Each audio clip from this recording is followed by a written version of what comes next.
How to improve your reading score. अब हम reading की बात करते हैं। तो जब भी रीडिंग की बात करते हैं तो उसको कितना और रीडेबल बनाए कि लोग उसे इजीली पढ़ें। तो अगर ज़्यादा लेंथी सेंटेंस होंगे वो लोग ऑब्वियसली उसमें बोर हो जाएंगे। इसमें एग्जांपल भी नीचे आएंगे अभी। शॉर्ट सेंटेंसेस इजीली एब्जॉर्ब किए जा सकते हैं। जो आपने ब्लॉग दिखाया उसमें शॉर्ट सेंटेंसेस थे, सिंपल सेंटेंसेस थे, कोई जार्गन नहीं था, तो मुझे पढ़ने में मजा आया। आपने नोटिस नहीं किया होगा बट मैंने उसे क्विकली पढ़ लिया। जैसे मैं कह रहा था नीचे करो, आप समझ रहे हो, क्योंकि मैं उसे पढ़ चुका था। मतलब उसमें कुछ था ही नहीं ऐसा कि मुझे सोचना पड़ रहा हो, क्योंकि एक तो सिंपल वर्ड्स थे। एक ट्रैवलिंग पे था, वृंदावन का ट्रैवल हुआ, तो मंदिर गए, मंदिर ऐसा था। तो इसमें कुछ ऐसा नहीं है कि कोई जार्गन हो या मेरे को कुछ डिफिकल्टी लग रही हो, सिंपल सेंटेंस है तो मैं क्विकली पढ़ लिया। तो रीडिंग ईज स्कोर बढ़ जाता है ऑटोमेटिकली अगर हम शॉर्ट सेंटेंसेस लिखते हैं। ठीक है, पहली इंस्ट्रक्शन है कि शॉर्ट सेंटेंसेस लिखने हैं। ठीक है ना, लॉन्ग सेंटेंसेस से डिफिकल्ट हो जाता है पढ़ना। जैसे ये एग्जांपल है, अब आपको ज्यादा अच्छे से समझ आएगा। My favorite place to visit during weekend is my grandparents' house near the lake, where we love to fish and swim, and we often take the boat out on the lake. ये एक single sentence है। आप समझे, मैंने कोई full stop नहीं लगाया। इसमें आप नोटिस करोगे कि थोड़ा सा कंफ्यूजिंग भी लगेगा आपको कि मेरा फेवरेट प्लेस मेरे दादाजी का घर है जो नदी के पास है, जहाँ पे मैं फिश करता हूँ, स्विमिंग करता हूँ, बोट करता हूँ, मतलब सारी चीजें मिक्स ही कर रखी है। ठीक है। सेंटेंस सिंपल है लेकिन लेंथ बहुत बड़ी हो गई फिर भी।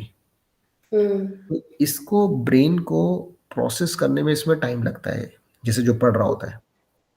अब सपोज मैंने इसको ब्रेक कर दिया।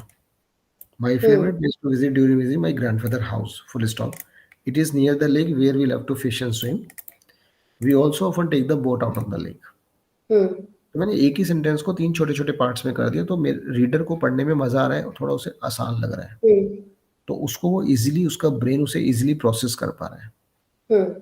तो अब मैं इसी चीज को एक्सप्लेन कर रहा हूँ। बेसिकली शॉर्ट टर्म सेंटेंस है, ये एग्जांपल से मैंने समझाया आपको। ठीक है। ठीक है, try to break down. Second आते हैं, do not use a difficult word.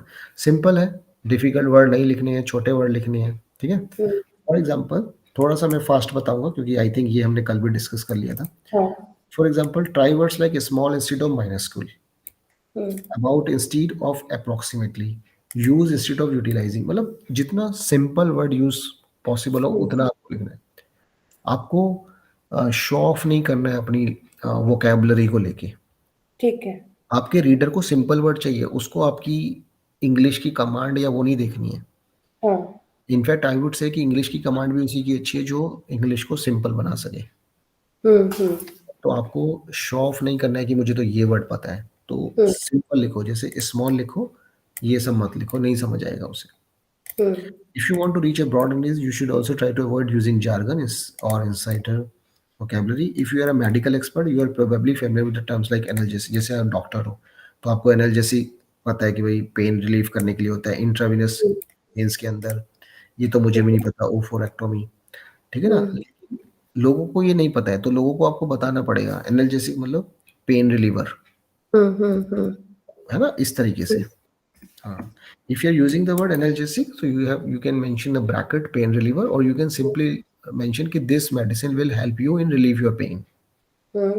अगर मैं लिखता हूँ कि this medicine is analgesic, तो वो analgesic को सर्च करेगा analgesic का मतलब क्या है। या एंटीपायरेटिक, टेम्परेचर को डाउन करना। अगर मैं लिख देता हूँ it will lower down your temperature, तो उसे समझ आ जाएगा। अगर मैं लिखूंगा इट इज एंटीपायरेटिक, तो उसको हो सकता है सर्च करना पड़े कि व्हाट इज एंटीपायरेटिक। सिंपल है, ठीक है। जार्गन यूज नहीं करना है। अब मैं आपसे बात कर रहा हूँ, आप समझ रहे हो। एक बार मैं किसी डॉक्टर से कह रहा था तो डॉक्टर ने मेरे को कहा कि हाउ वुड आई, मतलब मैं इसको क्यों करूँ, मेरा तो डॉक्टर है। तो यही डॉक्टर का काम है कि जैसे मैं जाता हूँ तो कई बार हमें कहता है कि भाई उसमें गांठें हो गई हैं, वो इंग्लिश में बोलते हैं, नहीं समझ आता, फाइब्रॉइड है, ये है वो, हमें नहीं पता फाइब्रॉइड क्या होता है। तो कहते हैं कि गांठ हो गई हैं, आप समझ रहे हो। या फिर कुछ लोगों को तो वैसे वो भी नहीं समझ आता सर्जरी, तो कहते हैं चीरा लगाना पड़ेगा। आप समझ रहे हो मेरी बात। तो यूजर के हिसाब से लिखना है, मतलब बेसिकली ये सब इंपॉर्टेंट पॉइंट है। हेडिंग सब हेडिंग, जब हम हेडिंग सब हेडिंग कर देते हैं तो हमारी रीडेबिलिटी बहुत ज्यादा बढ़ जाती है, क्योंकि आपने यूजर को पूरा समझा ही दिया एक तरह से। वो क्या करते हैं, वो हेडिंग को पढ़ते हैं, सब हेडिंग को पढ़ते हैं, उसी से समझते हुए चलते हैं। वो थोड़े से क्या है, लेजी है। तो आपका जो ब्लॉग था डे 1 डे 2, अब मुझे डे 3 देखना है, मुझे हेडिंग दिख रही है तो मैं डे 3 पे जाऊंगा सीधा। उसमें भी अगर आपने कोई टेम्पल का नाम है उसको हाईलाइट कर दिया तो मैं उस पर चला जाऊंगा, जैसे मेन वर्ड्स को। ठीक है, तो हेडिंग इज जरूरी, और हेडिंग से एसईओ पे भी इम्पैक्ट पड़ता है, क्योंकि हेडिंग में आप कीवर्ड्स लगा सकते हो या कीवर्ड से मिलता जुलता वर्ड लगा सकते हो। तो इसके एग्जांपल हम आगे की क्लासेस में देखेंगे डिटेल में। देखिए, हेडिंग से एसईओ भी इफेक्ट करता है। ओके। ठीक है ना, यूजर को समझने में फायदा होता है और गूगल को भी समझने में फायदा होता है अगर आपने किया। अच्छा, यहाँ पे एक क्वेश्चन आपके माइंड में आ सकता है, what if I do not find heading और सब हेडिंग, कि मुझे तो समझ ही नहीं आ रहा कि इस पैराग्राफ की क्या हेडिंग या सब हेडिंग होगी। हाँ, ये हो मेरे साथ हुआ है अभी। हाँ, यस। तो इसी के लिए मैंने अगला एग्जांपल बनाया हुआ है कि usually you will be able to do that, in case you do not find then try to add some sentences, give it a heading. For example, Edufo Show teaches digital marketing in 8 days workshop which happens on weekends. It teaches the tool using digital marketing. There is no theoretical knowledge. Every tool is run by expert and learners practice. ठीक है ना। अब आपने इसमें क्या किया, आपने ये पैराग्राफ पढ़ा, ठीक है ना। अब आपने इसमें समझा कि इसमें एडुफो शो क्या कर रहा है, अपनी वर्कशॉप्स की बात कर रहा है बेसिकली। अब इसके लिए हेडिंग क्या हो सकती है, यहाँ पे मेन था there is no theoretical knowledge, तो मैंने उसी को एक हेडिंग दे दी, प्रैक्टिकल लर्निंग। ओके। तो आपको पढ़ के खुद समझना है कि यार इसमें से कुछ तो निकलता होगा ना। तो दैट्स बहुत इट। ब्रेनस्टॉर्मिंग बहुत ज्यादा है इसमें। क्या कह रहे हैं? राइटिंग में ब्रेनस्टॉर्मिंग बहुत करना पड़ेगा। नहीं नहीं, ये जैसे करना पड़ेगा ना, जैसे जैसे जो मैं बता रहा हूँ ना, जैसे आप पढ़ोगे करोगे तो आप हैबिचुअल हो जाओगे एक टाइम के बाद। हाँ हाँ, ट्रू। फिर आपको ऐसा लगेगा कि कुछ भी नहीं है, मतलब जैसे मैं अभी आपको सिखा रहा हूँ ना, तो मेरे को ये दिमाग में वैसे ही रटा पड़ा है, जैसे कल मैंने फोन पे ही काफी चीजें आपको बता दी थी। हाँ, तो करके जैसे हम जैसे लोगों को विद काफी टाइम, लंबा डिस्कशन। विद टाइम आपको सब आ जाएगा ये। हम्म। अब जैसे ये है, अब जैसे मान लो मैं आपका एग्जांपल सोचता हूँ, जो अभी आपने वृंदावन वगैरह का लिखा था, उसमें तो खैर हेडिंग सब बना ही हुआ था, है ना, मिड डे 1 में। लेकिन अगर आपको लगा कि आपने नहीं बनाया तो आप उसमें भी बना सकते हो, कि जैसे पहले वाला जो डे 1 था उसमें मैं हेडिंग बनाऊंगा visit to temples for example, क्योंकि उसमें मैंने देखा टेम्पल्स के बारे में बात हो रही है, तो टेम्पल्स लिख दिया, बस एक हेडिंग बन गई। समझ गए। है ना, इस तरह की स्ट्रक्चरिंग योर हेडिंग। अब ये बहुत इंपॉर्टेंट है, और ये कल मैं डिस्कस कर रहा था, ये एसईओ के पर्सपेक्टिव से भी इम्पोर्टेंट है और वैसे भी इम्पोर्टेंट है। अच्छा। जैसे हेडिंग टैग होते हैं, मैं थोड़ा टेक्निकल वर्ड हल्के में लूंगा ताकि आपको समझने में आसानी रहे। हाँ हाँ। जब हम हेडिंग लिखते हैं, जब हम उसमें डैशबोर्ड में जाते हैं, ठीक है, डैशबोर्ड में कल दिखाऊंगा आपको। डैशबोर्ड में जाते हैं तो उसमें ऑप्शन आती है कि वो पैराग्राफ है, वो हेडिंग है, हेडिंग में भी वो हेडिंग 1 है या हेडिंग 2 है या हेडिंग 3 है। ठीक है, तो वो हम पैनल में जाके, एडमिन पैनल में जाके बता देते हैं, तो गूगल उसको समझ जाता है, अदरवाइज गूगल को नहीं पता चलता। अच्छा। मतलब जैसे मान लो ये ब्लॉग लिखा है practical learning structuring your heading, तो गूगल को नहीं पता ये हेडिंग जब तक मैं इसको एडमिन पैनल में जाके बताता नहीं कि ये H2 है या S3 है। अच्छा, तो S I two will S define, two. हाँ मुझे पता है, लेकिन उसको नहीं पता है ना, वो मशीन है, उसको नहीं पता है, उसको ये पता है कि हेडिंग से, बट उसको ये नहीं पता है कि ये H2 है या S3 है। एस तो टू का मतलब है जैसे कि मैंने अपना लिखा स्मिता's ट्रेवल डायरी, उसके नीचे लिखा वृंदावन, H2 हो गया। और एग्जैक्टली अगर उसी के। एग्जैक्टली उसके नीचे अगर आपने 3 टेम्पल लिखे, हाँ। जैसे डे 1 लिखा तो डे 1 आपका S3 हो गया। ओके। मतलब फिर अगर हेडिंग 1 2 3 4 यू मीन टू से। It's like a, yes it's like a family tree. H is for heading. हाँ, समझ एच तो गई। आपका मेन टाइटल हो गया, उसको तो भूल जाओ आप। हाँ हाँ। जैसे जैसे जैसे मान लो इसका H1 ये हो गया, हाउ टू हाँ राइट फॉर ठीक है। हेडफोन, ये हाँ गूगल बाय डिफॉल्ट पकड़ लेता है, इसमें आपको हाँ। बताने की जरूरत नहीं है उसको H1 है ये। ठीक है। Title is by default H1 without telling Google. हाँ ठीक है। H2, अब इसके H2 क्या है, शॉर्टन योर सेंटेंस H2 है, डू नॉट यूज डिफिकल्ट, नहीं नहीं सॉरी, एक सेकेंड एच क्या टू है, इंस्ट्रक्शंस होगा ना उसका। हाँ इंस्ट्रक्शंस इज H2, ठीक है। हाँ फिर how to improve your reading is H3, फिर ये H4 हो गए सारे, ये सारे H1 हाँ, है, ये समझ। इसके अंडर है। तो it's a family tree basically. समझ गई। H5 आपका सब टिप्स हो गया। जो जिसके अंदर आता जाएगा वो वैसा होता जाएगा। हाँ ठीक है, हेडिंग्स इसके एंड में सब ना, हेडिंग्स। देखो ये जो ब्लॉग है ये ज्यादा अच्छा रिप्रेजेंट नहीं कर रहा है। मैं आपको टिपिकल ब्लॉग जो हमने उसी के हिसाब से बनाया चुने जिसको आपको वैसे आपको क्लियर हो गया है। हाँ। बस मैं आपको एक एग्जांपल और दे दूंगा जो हम यूजुअली बताते हैं यूजर्स को कि ऐसे लर्नर्स को कि ऐसे ऐसे होता है। जैसे आपको समझ आ गया है, आप एकदम सही पेज पे हो, हम्म। तो अब जैसे इसमें ही देख लो आप, पोटैटो चिप्स आर ऑसम, ये हेडिंग है हमारी। हम्म। अब उसमें मैंने डिस्कस करना चाहिए, मैं ब्लॉगर हूँ और मैंने लिखा why potato chips are awesome, so that is H2। Hmm. अब उसमें मैंने बताया कि पोटैटो चिप्स ऑसम क्यों है, क्योंकि वो डिफरेंट फ्लेवर्स में आते हैं, क्योंकि वो क्रंची होते हैं, क्योंकि हम्म। वो सस्ते होते हैं, ठीक है। तो इसलिए वो ऑसम है। तो ये S3 हो गए तीनों। हम्म। अब जो हेडिंग है पोटैटो चिप्स और ऑसम, ये H2 is the best potato chips ever, क्योंकि ये इसके अंडर आ रहा है पोटैटो चिप्स एंड ऑसम की, हम्म। है ना। तो where to buy potato chips, ठीक है, ये भी H2 हो गया क्योंकि ये डिफरेंट है ना, ये वाई था, ये वेयर है, हम्म। ये दोनों H1 के अंडर आ रहे हैं। तीसरा है ऑनलाइन स्टोर्स, क्योंकि ये हम्म। इसके अंदर है वेयर टू बाय, तो ये S3 हो गया, हम्म। है ना। या फिर आप अपने होम टाउन में खरीद सकते हो, तो तो ये कहना भी। चाहिए फ्लो चार्ट की तरह बात करें हम। हाँ हाँ, फ्लो चार्ट, फैमिली ट्री, कुछ भी कह फ्लो लो आप। चार्ट, फैमिली ट्री से ज्यादा फ्लो चार्ट कह सकते हैं। हाँ, you are right, you are right, flow chart is fine. हाँ। और जो जिसके अंडर आना है वो वैसे वैसे रहेगा। और हाँ ठीक सिंपल है। है, इसमें कुछ डिफरेंट नहीं है, इसमें कुछ हाँ। डिफिकल्ट नहीं है। जैसे वेयर टू बाय पोटैटो, ये इसका पार्ट है, और ये क्योंकि ऑनलाइन स्टोर से खरीद सकते हो, होम टाउन से खरीद सकते हो, तो ऑब्वियसली ये H3 होगा इसके अंदर आ गया। तो ठीक है, समझ गए। इस वाले H2 के ये H3 हो गए, है ना। हाँ। रैपिंग इट अप मतलब रैप अप कर रहे हो, तो ये H2 हो गया जो फर्स्ट का ही अंडर आ रहा है। तो इस तरीके से आपको हेडिंग सब हेडिंग देनी है, ठीक है। हाँ ठीक है। हाँ, हाउ टू इम्प्रूव योर सब हेडिंग डिस्ट्रीब्यूशन। सो जब हम ये जो मैंने ये लिखा हुआ है वर्ड योस्ट एसईओ, तो हम्म। ये जब आप अपनी वेबसाइट बनाओगे तो आप योस्ट एसईओ को प्लग इन कर लोगे उसमें।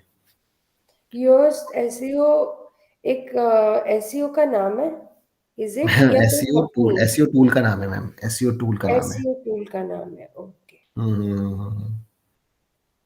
ठीक है। मतलब काफी सारे टूल्स होते हैं ना, तो हम लोग ये करेंगे क्योंकि वर्डप्रेस के लिए इजी है ये, और इसका फ्री वर्जन आपको मिल जाएगा, तो आपको इसे पे भी नहीं करना पड़ेगा, आपका काम हो जाएगा। ओके। तो हम जितनी भी ट्रेनिंग है उसमें बताने को तो मैं आपको प्रीमियम पे बता सकता हूँ सैमरश, बट वो इतना एक्सपेंसिव पड़ेगा, तो उसकी कोई यूटिलिटी नहीं है। आपका काम इससे, in fact we also use a free version of Yoast, अच्छा। ठीक है ना, ओके। इस तरीके से। Hmm. So what you do if you get an orange और रेड बुलेट, मतलब जब हम योस्ट एसईओ करते हैं तो वो बताता है कि आपका कंटेंट में रेड है, ऑरेंज है या ग्रीन है, तो आपका टारगेट क्या होगा, ग्रीन करना उसे। अच्छा।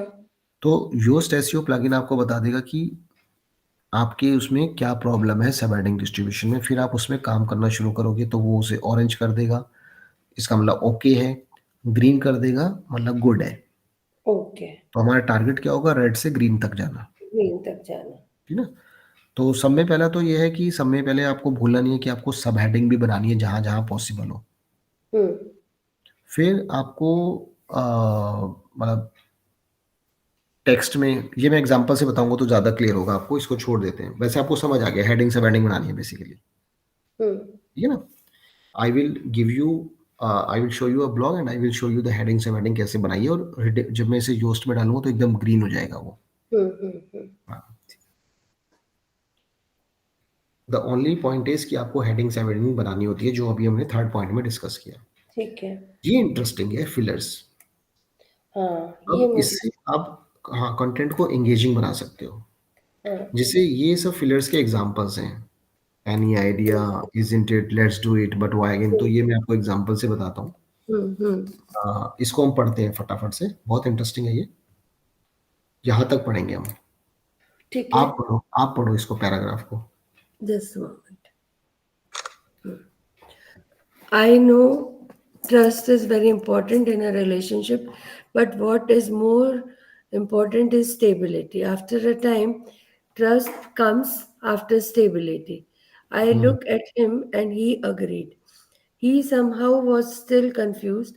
He went to his home and called me back to meet again. Hey Bhagwan, कितना confusing. The next day, I met her. The next day, he was looking ये गलत nervous. लिखा हुआ है, ये बेसिकली यहाँ पे आएगा आई मेट हिम आएगा यहाँ पे। हाँ, वही मैं भी सोच रही थी हाँ, क्या हुआ। I met him the next day. हाँ, he was looking nervous. He ordered something and we are sitting together. I was waiting for him to start the discussion. तो यस, बस खत्म। तो ये एक पैराग्राफ था, इसमें कोई फिलर्स नहीं था। तो जब हम इस हाँ, पैराग्राफ को पढ़ रहे हैं तो लिखा तो देखो शॉर्ट सेंटेंस में है, सिंपल है ना? हाँ, आई लुक हाँ, एट हिम में है। लेकिन अब हम इसी में फिलर्स डाल देते हैं। तो I know trust is very important in relationship but what is more important is stability. Any idea? मतलब मैं रीडर को एंगेज करने की कोशिश कर रहा हूँ कंटेंट में, तो ये मैंने फिलर डाल दिया इसमें कंटेंट में। Any idea? So after time trust comes after stability, isn't it? I looked at him and he agreed. He somehow was still confused. He went to his home and called me back to meet again the next day. But why again? तो ये जो feelers मैंने डाले, any idea, isn't it, why again, तो ये हाँ, मैंने paragraph में इसलिए डाले ताकि मैं रीडर्स को और अच्छे से इंगेज कर पाऊँ। अच्छा। आपको बात समझ आ रही है, मतलब क्या करें? हाँ, मैं समझ रही हूँ। तो ये तो मतलब वो आपको रीडर मतलब कितनी देर अपनी साइट पे अपने ब्लॉग पे रुकता है? नहीं नहीं नहीं नहीं, वो रुकने वाला लॉजिक नहीं, इसमें एक्चुअली में उसे आप रुक तो ऑटोमेटिकली जाएगा। इसमें इसमें जो हम उसकी उससे थॉट बात कर रहे प्रोसेस हैं, को इसमें उससे इंक्लूड बात, करना चाहिए? हाँ एग्जैक्टली, उससे बात कर रहे हैं, उसके थॉट को कर रहे हैं। ओके। जैसे जैसे आप देखो ना, आप इसमें पढ़ रहे हो तो आप इसमें कहानी की तरह पढ़ रहे हो, विच इज फाइन। मैं ये नहीं कह रहा इसमें गलत है, लेकिन इसमें क्या है, जैसे मान लो I look at him and he agreed, hmm, वो थोड़ा कंफ्यूज था, वो घर गया, उसने मुझे कॉल किया, बट व्हाई अगेन? तो मतलब हम्म, मैं रीडर से बात करता हुआ चल रहा हूँ। जैसे आप कोई भी नॉवल जिसमें नरेशन इस तरह से ही नरेट क्या होता है, मतलब हम्म, आप देखोगे ना, तो आप रीडर से बात कर रहे हो बेसिकली अपने कंटेंट के साथ साथ। ठीक है। जैसे रीडर पढ़ रहा है, उसने हम्म, पढ़ा बट व्हाई अगेन, तो रीडर के थॉट में भी चला है कि उसने दोबारा, मतलब you are just giving a click to his mind, hmm, hmm, कि उसे एकदम से पैराग्राफ एकदम वैसा ना लगे, मतलब कि वो बस एक पैराग्राफ सा पढ़ता हुआ जा रहा है। तो उसे हम फिलर्स का नाम देते हैं। अच्छा, अब यहाँ तो मैंने आपको समझाने के लिए ऐसे 3-3 डाल दिया, अदरवाइज़ 1 इज़ सफिशिएंट एनफ। समझ गई। जैसे अगर मैं ये व्हाई अगेन ना डालूँ, सिर्फ इतना डालूँ, after time trust comes after, isn't it, बस खत्म। तो 2 हम्म, पैराग्राफ को ये आपको 2 चीज़ों में मदद करेगा। एक हम्म, तो लॉन्ग पैराग्राफ को शॉर्ट कर देगा, फिलर्स बीच में आके, ठीक है? दूसरा जो सबसे इम्पोर्टेंट पार्ट है इसका, थोड़ा-सा इसको एंगेजिंग कर देगा, हम्म, ठीक है? ओके। आप ज़्यादातर ये नॉवेल्स वगैरह पढ़ोगे जिसमें स्टोरी टेलिंग हो रखी है, उसमें इस तरह से हाँ, यूज़ किया होता है। आप पढ़ो, तो मिल जाएगा आपको। कंटेंट यूनिक होना चाहिए, तो हम इस लिंक से चेक कर लेते हैं। ये मैं जब आपको कोई ब्लॉग का एक्चुअल प्रैक्टिकल एग्जांपल दिखाऊँगा, तब मैं इस लिंक पे क्लिक करके आपको दिखाऊँगा कैसे चेक करते हैं। मैगनीज्म को चेक करने हाँ, के लिए। सिंपल है। और भी वेबसाइट्स हैं, ये एक एग्जांपल लिया हुआ है हमने। अच्छा, यूज़ इमेजेस। जैसे इमेजेस यूज़ करने से क्या होता है कि थोड़ा-सा विजुअलाइज़ेशन अपील आ जाती है, ठीक है? ठीक है। तो हमेशा रॉयल्टी फ्री इमेजेस लो, पिक्साबे वगैरह से ले लो, कहीं से भी ले लो, यहाँ से सब रॉयल्टी फ्री इमेजेस जो आप यूज़ कर सकते हो, ठीक है? Write in active voice. Active voice क्या होता है? जैसे I read this book and hmm, this book is read by me. कौन सा आपको सुनने में सिंपल लगा? I read the book, this book is read by me. I read the book. हाँ, बिकॉज सिंपल है, आई रेड द बुक। ये तो मैंने आपको सिंपल सेंटेंस ही दिया पैसिव में, लेकिन अगर आप पैसिव की और एग्जांपल दोगे तो वो और डिफिकल्ट लगने लगते हैं, हाँ, ठीक है? वो भी जब मैं आपको एक केस स्टडी दिखाऊंगा ब्लॉगिंग करता हुआ, तो उसमें मैं हम्म, आपको टूल ही बता देगा आपको कि ये पैसिव है, तो हम आपको समझ आ जाएगा कि हाँ यार, ये तो एक्टिव में सिंपल हो जाएगा। अच्छा, तो ये मान के चलो कि कोई ध्यान नहीं देता, मतलब but this is very important to increase your readability. Hmm, अब आपको भी लगने लगा होगा ये पॉइंट जान के। तो हम्म, जब आप लिखो तो एक्टिव में लिखो। जैसे आपने लिखा कि मैं वहाँ गई, मैंने वो देखा, मैंने वो एक्सप्लोर किया, तो वो पढ़ने वाले को बहुत सिंपल लगता है, हम्म, एक्टिव वॉइस जो होता है, ठीक है ना? हम्म, तो कुछ-कुछ जगह आपका पैसिव रहेगा, तो हमने हमने नहीं, मतलब ये जो योस्ट का टूल, ये कहता है कि 10% आप पैसिव रख सकते हो। ठीक है। अब आपका 12% हो गया, 15 हो गया, तो वो आपकी चॉइस है, but hmm, according to the tool you should keep maximum 10% of passive voice, ठीक है? हाँ, तो ठीक है।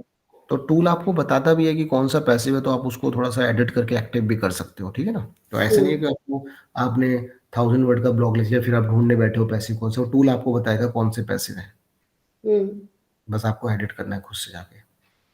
तो tool will basically help you to identify the errors. You are supposed to, make it error free. That's it. During the proofreading of the blog. Now the eighth one, use only black color. So this is not for you. This is just our internal, because this is an internal sort of guidelines for us कि हम लोग blue bold में black में रखते हैं, अगर आपको brown या कुछ करना है तो you can do that as well. क्या क्या फिर से बोले एक बार। This point is for our internal employees और इंटर्न्स की, हम उन्हें कहते हैं सिर्फ ब्लैक कलर टेक्स्ट यूज करो, आप इसमें कैसे भी कर सकते हो, मतलब ओके जैसे आपको अपने ब्लॉग में अगर हाईलाइट ब्लू में करना है, रेड में करना है, तो आप कर सकते हो, आपकी चॉइस है। We keep it only black, okay ताकि एक यूनिफॉर्मिटी रहे। जैसे हमने दो लोगों को कहा, उन्होंने हर जगह बीच बीच में कलरिंग कर दिया ब्राउन या रेड, और किसी ने नहीं किया तो अटपटा सा लगता है। हाँ ठीक है। दिस इंस्ट्रक्शन इज फॉर, मतलब इस इंस्ट्रक्शन का वैसे हाँ जनरल समझ कुछ नहीं, हाँ ये स्पेसिफिक है। हम्म, कमिंग टू ट्रांजिशन, ट्रांजिशन क्या होते हैं कि सिंपल है, ट्रांजिशन से ही पता चल रहा है कि मतलब एक से दूसरे में जा रहे हैं बेसिकली। तो इससे भी रीडेबिलिटी बढ़ती है। For example, text A contains no transition word but text B is the same, text B content same है लेकिन उसमें हमने ट्रांजिशन वर्ड ऐड कर दिए हैं। जैसे I am going to discuss a few reasons why practice is important to learning skill, the only way to truly master this this this this this this, मैं नहीं पढ़ रहा हूँ, हमने यहाँ पे डाल दिया, ये मैं पढ़ूंगा आपके लिए जिसमें ट्रांजिशन डाला है। In this paragraph I am going to discuss a few reason why practice important. Firstly the only way to this, secondly I think, and thirdly the most, so these are the transition। ठीक है। तो दोनों example आपके सामने है, आप easily find out कर सकते हैं कि कौन सा मुझे रीडेबिलिटी में ज्यादा अच्छा लग रहा है। बता दो, आप मुझे ऐसे देख के बता दो। सेकंड वाला भी टेक्स्ट भी। हाँ ऑब्वियसली, क्योंकि हम्म आप किसी को गाइड कर रहे हो, सपोज मैं आपके सामने हूँ, मैं आपको पढ़ा रहा हूँ और मैं उंगली कर रहा हूँ फर्स्टली, फिर दूसरी उंगली दिखा रहा हूँ सेकेंडली, जैसे हम सिखाते नहीं है, हम्म थर्डली हम्म किसी से बात कर रहे होते हैं, तो हाँ हमारा एक बॉडी लैंग्वेज से कम्युनिकेशन स्ट्रांग हो जाता है। तो वही चीज़ है ये, मतलब हम्म आप एम्फेसाइज कर रहे हो फर्स्टली, हम्म सेकेंडली, थर्डली, आप रीडर को समझा रहे हो कि अब थर्ड पॉइंट है, ये सेकेंड है, मतलब हम्म आप समझ रहे हो, rather than keeping a straightforward paragraph, you are putting a transition so that you are helping the reader to understand. Hmm अब जैसे यहाँ पे मैंने और एक चीज ऐड कर दी, थर्डली एंड मोस्ट इम्पॉर्टेंटली, हम्म थोड़ा ज्यादा फोकस करेगा कि मोस्ट इम्पॉर्टेंट, जैसे हम बातें करते हैं आपस में, हम्म तीसरी और सब में अहम बात। Hmm so it is basically people उसको ध्यान से सुनेगा, मतलब जो भी लर्नर है उसे ध्यान से सुनेगा। ठीक है। तो मोर ओवर, सो ये ट्रांजिशन वर्ड आपको, अच्छा आपके मन में ये डाउट आ सकता है कि ये मैं कैसे ध्यान रख सकता हूँ, तो ये आप ना उस टाइम ध्यान नहीं रख सकते, जब आप लिख लो, जब आप प्रूफ रीडिंग करो तो आपको लगता है कि यहाँ पे मैं, रीफ्रेजिंग के टाइम में आएगा हाँ, मतलब कल। लेकिन इसमें भी मैं एक चीज पॉजिटिव है कि विद टाइम, मतलब मान लो आपने 7-8 ब्लॉग लिखे, 9th ब्लॉग से आपको अपने आप आने भी लगेंगे, ठीक है। क्योंकि क्योंकि जब आप स्टार्टिंग से ही उस तरह की प्रैक्टिस करते हुए चल रहे हो ना कि मुझे प्रूफ रीडिंग के टाइम पे ये सब चीज़ें करनी है, अच्छा बनाना है, तो वो आपकी हैबिट बन जाएगी, फिर आपको स्टार्टिंग से ही आप ऐसे करते हुए चलोगे। ठीक है।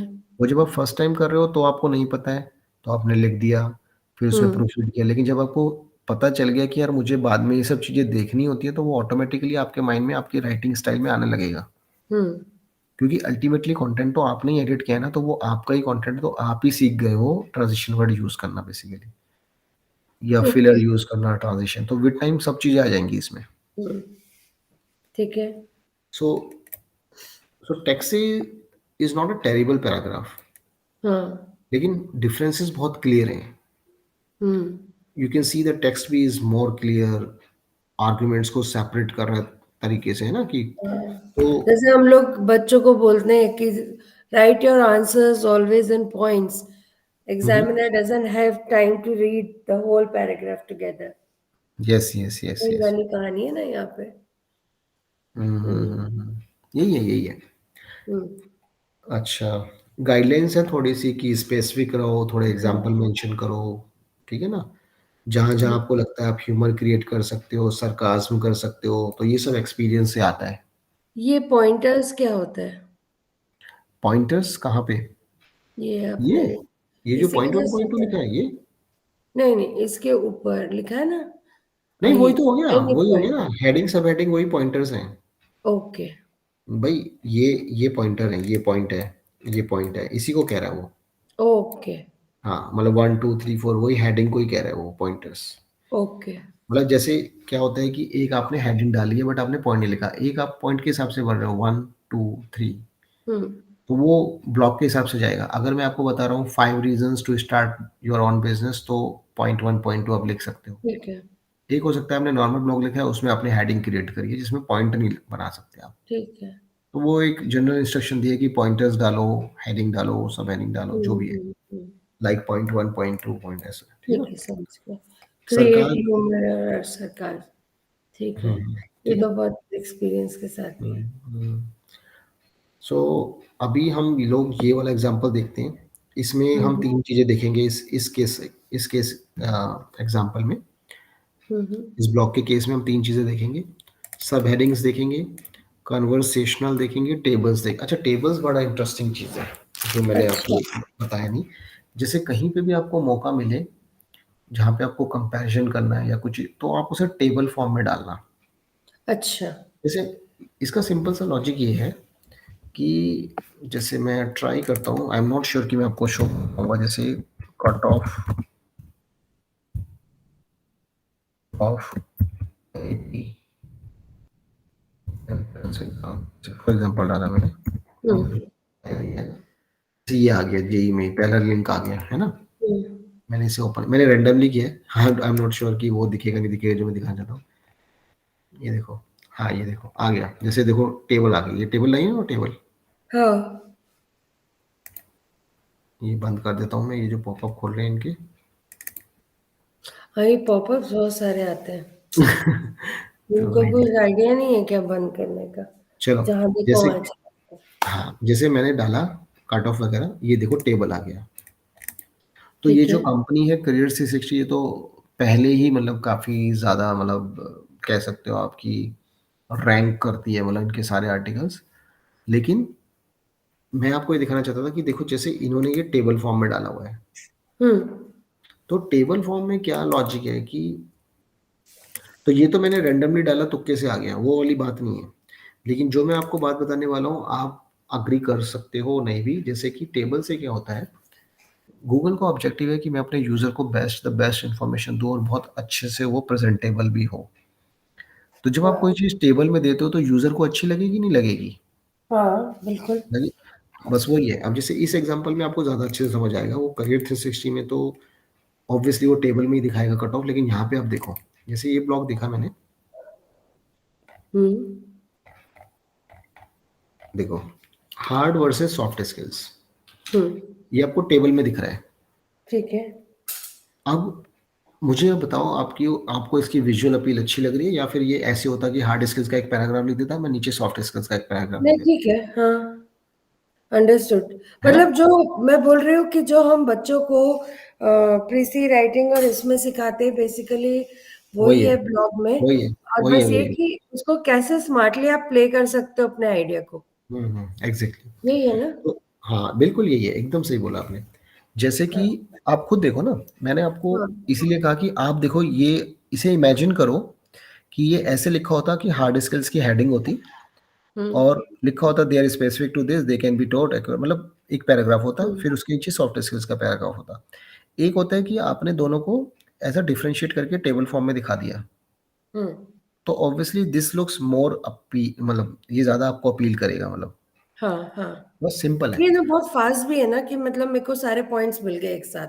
हाँ, पॉइंट्स भी मिल गए ma'am, plus what I am trying to say here कि एक विजुअल अपील आती है कंटेंट में, हाँ। हम्म।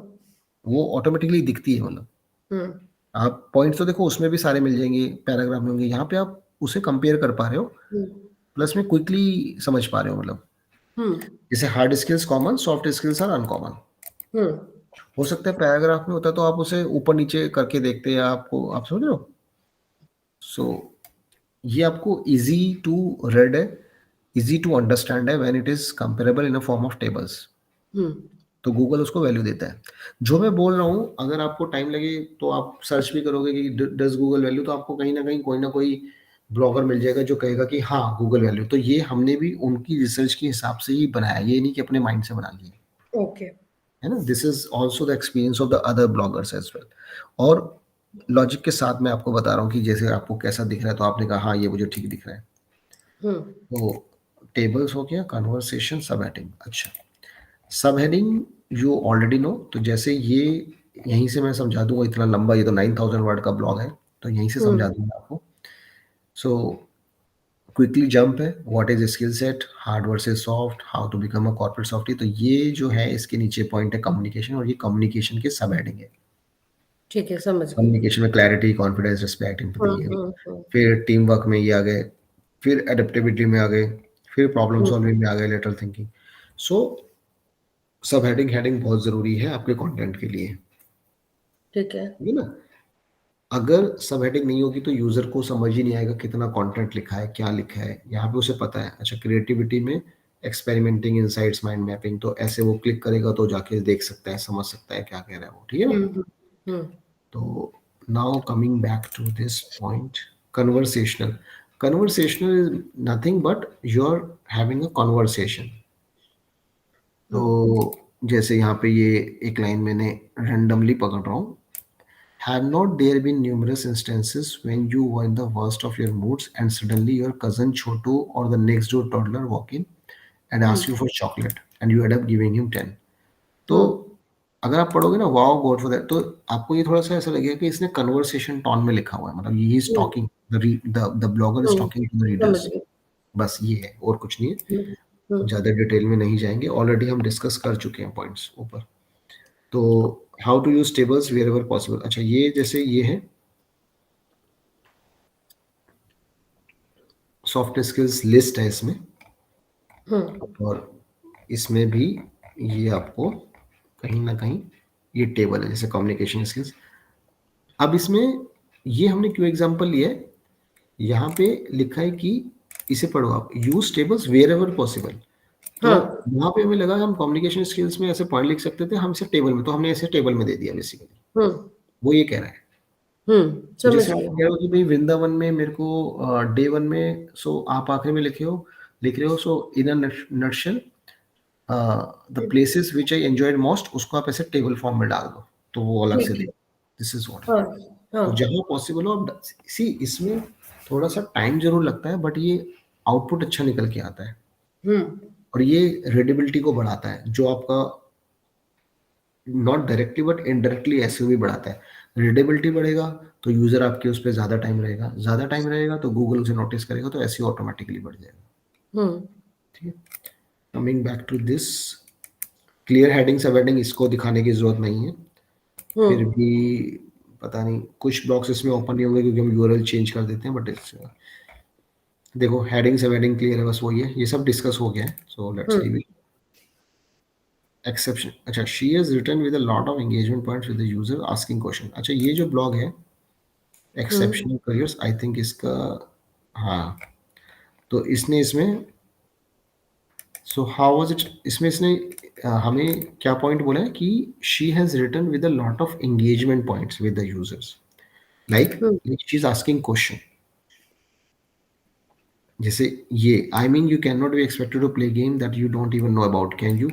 तो ये पहले तो मैं आपको बता दूं, इस ब्लॉग में बेसिकली एक्सेप्शनल करियर्स बताएं जो हम लोग यूजली इग्नोर कर देते हैं, जैसे हम लोग इंजीनियर, चार्टर्ड अकाउंटेंट, ये सब। सो इसमें ग्राफिक हाँ। Designing, creative writing, app developer, hacker, अब तो खैर इसमें से भी कुछ कुछ कॉमन होगा, but still these are not the common courses which the people want to do after school और आफ्टर कॉलेज। तो यहाँ पे इसने क्या किया, इसने क्वेश्चंस डाले हुए हैं। How was it like when you had a first thought about what you want to be in life, what was the first thing that top in your head, I am sure it must have been something about CA, IAS, pilots etcetera. यहाँ पे इन्हें question पूछे हैं, I mean you can do, है ना। तो the idea is कि देखो, पूरा ब्लॉग तो मैं पढ़ूंगा नहीं, बहुत टाइम जाएगा, लेकिन मैं आपको आइडिया देना चाहता हूँ कि क्वेश्चंस डालो आप अपने कंटेंट में। ठीक है। जैसे मैं आपको क्वेश्चन डालता हूँ जो वृंदावन में है, तो आप स्टार्टिंग में ही क्वेश्चन डाल सकते हो। Have you ever thought of Vrindavan? Do you know हाँ। There are many places you would just love to go again and again? Hmm. मतलब आप उसे अपनी बात ही कर रहे हो, बट क्वेश्चन सब पूछ के कर रहे हो। हाँ हाँ। तो आपको ना बैठ के, मतलब जैसे आप कल फ्रेश माइंड से उठेंगे मॉर्निंग में, हम्म। आप अपना जो भी अपना फ्रेश हो गए, नाश्ता वाश्ता कर लिया, उसके बाद आप इन चीज़ों को थोड़ा सोचना, कंटेंट को आपको सोचना पड़ेगा सीरियसली, कि ओके। जो जो हम पॉइंट डिस्कस कर रहे हैं जैसे भी है, या फिर नॉट आफ्टर ब्रेकफास्ट जब आप लिखने बैठो, तो आप सोचना कि क्या मैं 2-3 क्वेश्चंस स्टार्टिंग में डाल के उसे एंगेज करूं क्या, मतलब तो हम्म। आपका राइटिंग स्टाइल में चेंज होना शुरू हो जाएगा ऑटोमेटिकली। ओके। भाई what is our job? You already know how to write. Our job is to make you how to write in a way कि people should engage, the content should be come on the Google pages and all, हम्म। मतलब optimise हो जाए, plus में वो interactive हो जाए। हम्म। अगर आप कहते हो कि मुझे तो पहले से इंटरेक्टिव आता है, तो well and good, but these hmm. are the ways that you can try exploring. You can start ठीक है। exploring these ideas. ठीक है ठीक ना? है। तो हाँ, तो जैसे इसने हर जगह are you ready to know, मतलब इसने क्वेश्चन क्वेश्चन डाल रखे हैं, are you eager to know, आप समझ रहे हो? हम्म। तो इस तरीके से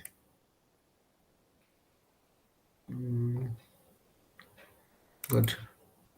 सो एक्सेप्शनल करियर इसका हो गया। She is written with a lot of engagements. This is Ananya success, she is also done mostly blog. इसको मैं ओपन नहीं कर रहा हूँ, ये सेम ही चीजें पॉइंट वगैरह दिखा रखे हैं, ठीक है ना? हम्म। हाँ, टॉपिक हेडिंग को जैसे नंबरिंग डाल दिया। अच्छा, एक बड़ी इंटरेस्टिंग चीज है कि हम्म। जब भी आप ट्राई करो तो आप हमेशा ओड काउंट लेना। क्या चीज लेना? ओड ओड जैसे 7, 9, हाँ। 11।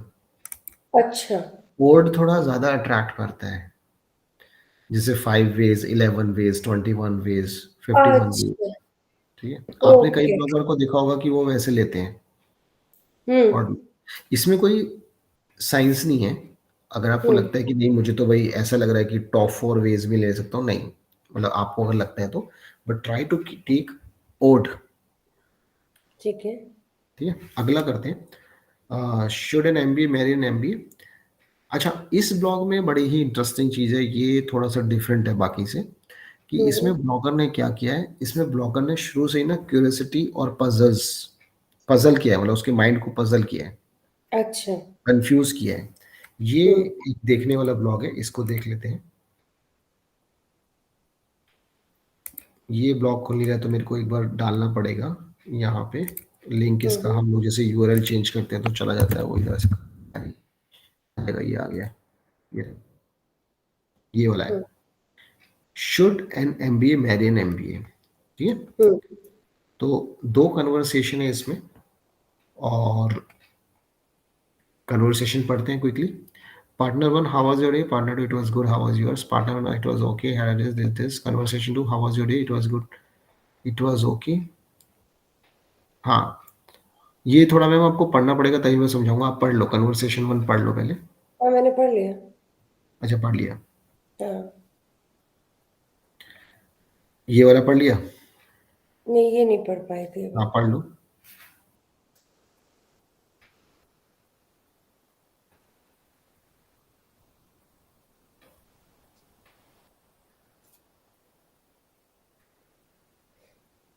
Did you notice the difference of the conversation between? हम्म। तो आपको पता चल रहा है कि कौन सा कन्वर्सेशन एमबीए एमबीए का है, कौन सा एमबीए नॉन एमबीए का है? इससे पता चल रहा है आपको कुछ? हम्म।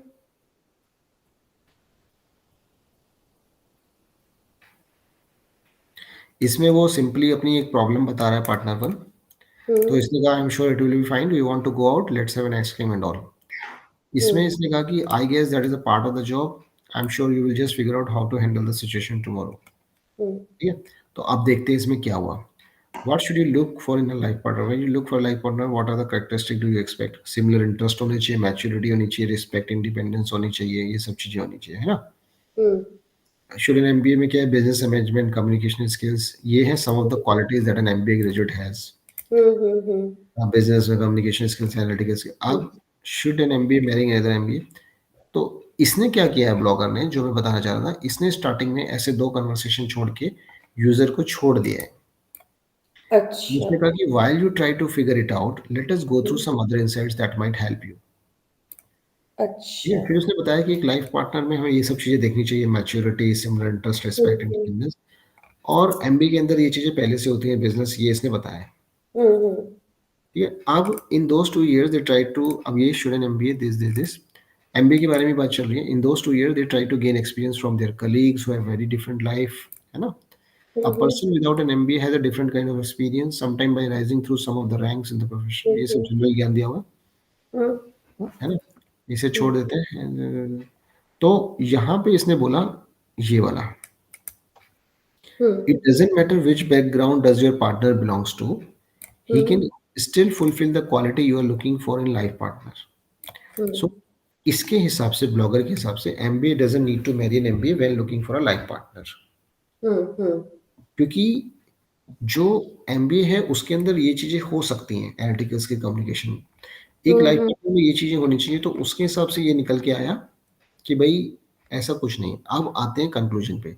Now going back to the conversation at the beginning of the article, hmm. could you figure out which of the ways an MBA? It is practically not possible to point out that because these reasons कि partners gave in conversation were not impressed। मतलब जो भी उन्होंने response दिए partner to ने, हम्म। दोनों ही cases में, ठीक है ना, हम्म। ऐसा कुछ नहीं है वो उनके एजुकेशनल क्वालिफिकेशन से। It is just a reflection of a personal quality as a human being, not as an MBA, हाँ। Not as an engineer. मतलब कोई भी हाँ। बोल सकता है कि लेट्स हैव एन आइसक्रीम या जो भी है। तो that was just to confuse the readers, हाँ। कि उसने क्या किया, उसने पहले ऐसे 2 पजल करके फिर कुछ चीजें, क्वालिटीज बताई, तो उसने पढ़ी, क्योंकि उसने कहा कि ये जो इन्फॉर्मेशन हम देने वाले हैं ये भी आपको हेल्प करेंगी, मतलब समझने हम्म। में। और हम्म। फिर हमने आखिरी में एक इस तरह से बोल दिया, look for the quality that they possess when they, hmm. ना। हम्म। सो ये कई जगह इस तरह का गेम हो जाता है कि वो कहते हैं कि नहीं यार ऐसा, मतलब धोखा हो गया, हम्म। मतलब ठीक है। बट इसको हम एक स्टाइल भी कह सकते हैं कि आपने हम्म। पहले उसको पजल किया, फिर आपने उसे कुछ नॉलेज दी जो भी आपको लगा एमबीए में होना चाहिए, फिर आपने अपना व्यू दिया, हम्म। ठीक है ना। तो ठीक। तो before you decide please do not consider just my views, मतलब ऐसा कुछ नहीं जो इसने हम्म। बोला, ये इसके व्यूज थे, ये गलत भी हो सकते हैं, मतलब हम्म। इसके हिसाब से ऐसा कुछ नहीं है कि भाई एमबीए को एमबीए से ही शादी करनी चाहिए, मतलब उसने ये ऐसे मजाक में मतलब थोड़ा सा छोड़ दिया। Hmm. So so the point is this was just a different sort of style, मतलब ऐसे हम इस तरह से ज्यादा लिखते नहीं है, लेकिन ये भी एक तरीका है कि आप रीडर्स को कई बार क्यूरियोसिटी क्रिएट कर दो या पजल कर दो, हाँ, ठीक है। ठीक है। तो this was just an example puzzle करने का, लेकिन कुछ और तरीके से भी आप पजल कर सकते हो जो और ज्यादा अट्रैक्टिव हो। हाँ। अच्छा, लास्ट क्या है ये, choose career jewellery design, this blog informative.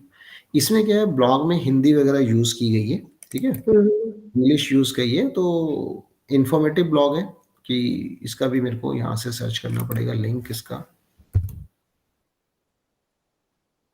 How to,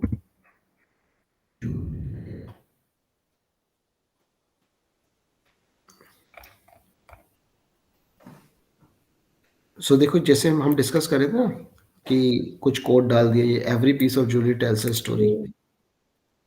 ये डाला हुआ है ना बीच में। हम्म। अच्छा ये है, you can boast among your peers, पता है उससे मेरा डिजाइन पहना है, मतलब हम्म। इंग्लिश वाला एग्जांपल दिया है इसमें। हम्म। फराह खान, नीलम कोठारिया, समझ, ठीक है। तो इसमें ऐसा कुछ है नहीं, basically this blog is informative and hmm. Covers required information, but इसमें हमने ये दिखाने की कोशिश करी कि इसमें हमने कुछ हिंदी सेंटेंस भी यूज किए। तो hmm. If you think Hindi sentence can bring some more, you know, energy, or you can say more vibes to your blog, तो you should do that, ठीक है ना, ठीक। जो अगर हम्म। लगता है। ये सब टिप्स सेम ही है। Now just check blog topic name as download, मैं ये सब तो मैं प्रैक्टिकली आपको करके दिखाऊंगा, बस हो गया वो जो है ना खत्म। तो ये सब चीजें थी, ठीक है ना। हम्म। ये एक्टिव वॉइस में इमेजेस डालना एंड हम्म। यूज करना, हेडर सब हेडर हो गया। Hmm. So this was for today. तो you tell me how did you find it? Did you find it useful? Or tomorrow what I will it do? Was definitely मेरा blog में जो लिख चुकी थी, उससे मुझे बहुत मतलब आई वाज मोर इंटरेस्टेड कि मतलब उसको आपने जो करेक्ट किया उसको Mhm. कैसे सही करना है। Mhm. इस चीज़ों से मुझे बहुत ज़्यादा हेल्प मिली है।